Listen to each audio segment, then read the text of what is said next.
গণতন্ত্রের হত্যাকারী বলে নির্বাচন কমিশনকে কাঠগড়ায় তুলছে তৃণমূল কংগ্রেস। রাজনৈতিক স্বার্থে কেন্দ্রীয় এজেন্সিকে ব্যবহার করছে বিজেপি, এই অভিযোগও করছে বাংলার শাসক দল। কেন্দ্রীয় এজেন্সির প্রধানদের অবিলম্বে বদলির দাবিতে সরব তৃণমূলের নির্বাচন সদনের সামনে ধর্ণা ঘিরে ধুন্ধুমার দিল্লিতে। বিরোধী শিবির বলছে, এই বাংলাতে রাতের অন্ধকারে 144 ধারা জুজু দেখিয়ে চ্যাংদোলা করে প্রিজন ভ্যানে তোলা হয় চাকরি প্রার্থীদের। চাকরি চেয়ে পুলিশের কামড় চোটে চাকরি প্রার্থীদের, বাসের তলায় লুকিয়ে বাঁচতে হয় চাকরি প্রার্থীদের। শান্তিপূর্ণ মিছিল থেকে গ্রেপ্তার হতে হয় চাকরি প্রার্থী সহ সংগ্রামী যৌথ মঞ্চের ভাস্কর ঘোষদের। চাকরি প্রার্থীরা কালীঘাট অভিযানে নামলে জামিন অযোগ্য ধারায় মামলাও রুজু হয় এই বাংলায়। প্রতিবাদী হলে হক আদায়ে পথে নামলে অতি সক্রিয় পুলিশ, অভিযোগ বিরোধীদের।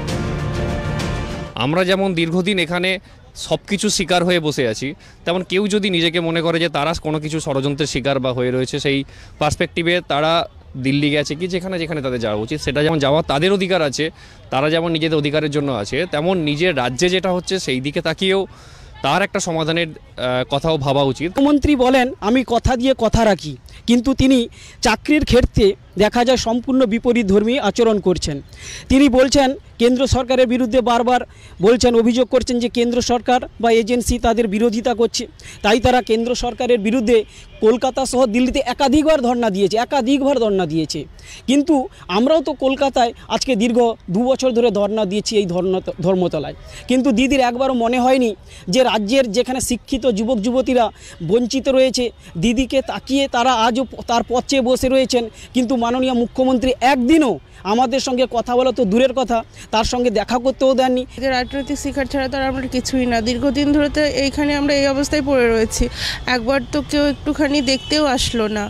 তো এটা সেটাই মনে হচ্ছে যে আমরা রাজনৈতিক শিক্ষার ছাড়া আর কিছুই নয়। চাকরি প্রার্থীদের অভিযোগ, দীর্ঘদিন ধরে ধর্ণা মঞ্চে বসে থাকলেও কেউ দেখতে আসে না। আমরা তো রাজনীতির শিকার। দিল্লিতে 144 ধারা জারি থাকা এলাকা থেকে পুলিশ ধর্ণা সরালে সুর চড়া তৃণমূলে। আর চাকরি চেয়ে পথে বসে থাকা যোগ্যদের জন্য স্পিক টি নট বাংলার শাসক দল। কখনো আইনি জটের দোহাই দিয়ে নিয়োগ সম্ভাবনায় জল ঢালা, কখনো আবার চাকরি আটকে থাকার জন্য বিরোধীদের কাঠগড়ায় তোলা। এই প্রথাই গত 3-4 বছর ধরে চাক্ষুষ করছে বাংলা। কেন্দ্রের শাসকের বিরুদ্ধে বঞ্চনা, জমিদারি প্রথা স্লোগান তোলা তৃণমূল কি বাংলার শিক্ষিত বেকারদের জন্য আদৌ ভাবিত? এই প্রশ্ন উঠছে বঙ্গ রাজনীতিতে। ক্যালকাটা নিউজ।